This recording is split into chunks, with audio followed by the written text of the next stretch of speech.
Jamaica was the happiest island in all the Caribbean. Kingston was in holiday mood, and the whole population hung out the flags and metaphorically threw its hat in the air. They rejoiced, not that they were parting from Britain, they are firm adherents of the crown, but because Jamaica stood on the threshold of independence. And then it rained. A tropical downpour, as inappropriate as our own deluge on Bank Holiday. But nature relented, and as though to bid welcome, out came the sun as the airliner touched down at Palisadoes Airport, bringing to represent the Queen, Princess Margaret. Independence was to have a royal greeting. There to welcome the Princess and her husband was the Governor, Sir Kenneth Blackburn, and the veteran Prime Minister, Sir Alexander Bustamante.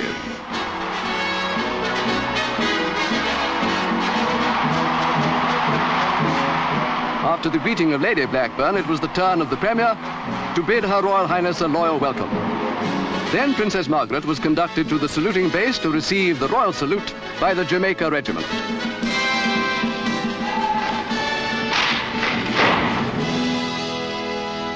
The 12-mile drive from the airport and through Kingston gave thousands the opportunity they had long awaited to express their own greeting in unmistakable manner.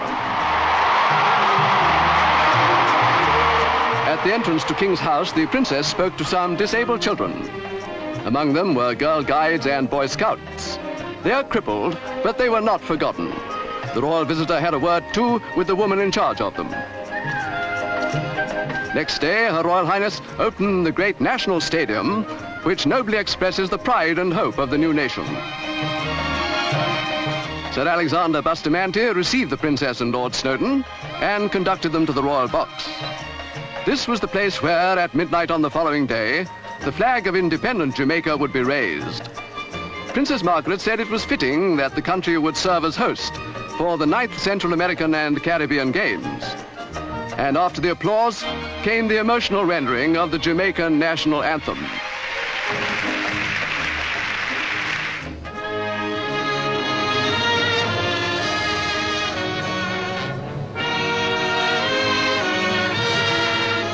The stage was now taken by the young people.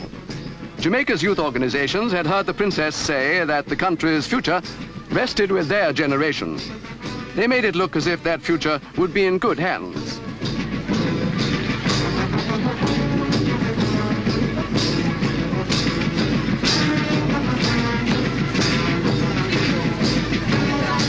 One spectator who had been among the prime movers in achieving independence was the opposition leader, Norman Manley.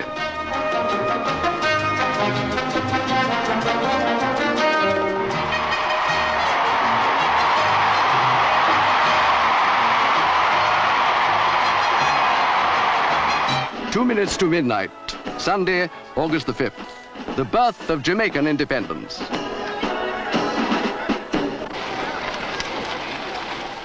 The new flag was about to be hoisted over the stadium.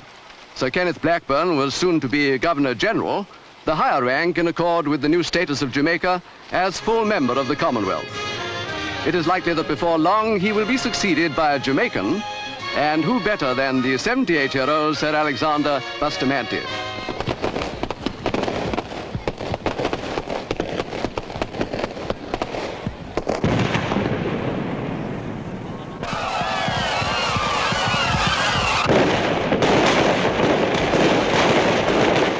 It was another historic day for the emergent nation that saw the state opening of Parliament. The motto chosen for the new coat of arms is, out of many, one people.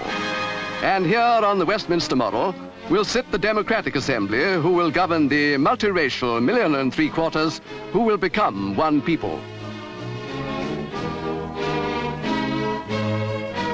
On this moving occasion, it was Princess Margaret's privilege to represent Her Majesty the Queen. And as always, when such duty falls to her, she now performed it with a grace and dignity befitting the responsibility.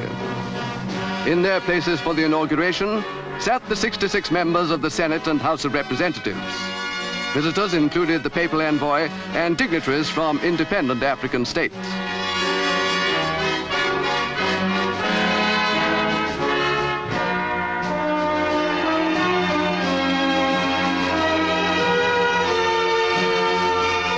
now fell to the Prime Minister to receive from the Queen's representative the constitutional instruments of Jamaican independence and to convey to the Princess the speech from the throne, in which the Queen congratulated all who had guided Jamaica to her new status and expressed hope in the nation's future progress and prosperity.